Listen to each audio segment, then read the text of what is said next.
Menurutmu, wanita lebih konsisten atau laki-laki? Tentu laki-laki dong, lebih konsisten. Buktinya apa? Kalian wanita, kalau lagi muda, umur 20 tahunan, kalian pilih laki-laki yang bagaimana? Tentu kami pilih laki-laki yang ganteng. Kalau kalian umur 30 tahun, Kami pilih laki-laki yang mapan.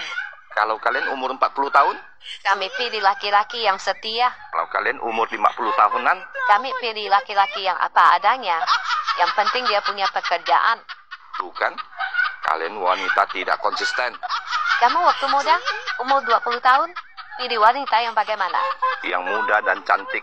Kalau kamu umur 40 tahunan, Yang muda dan cantik. kalau kamu umur 50 tahun ke atas. Kami laki-laki, dari muda sampai tua, selalu konsisten. Kami suka wanita muda dan cantik.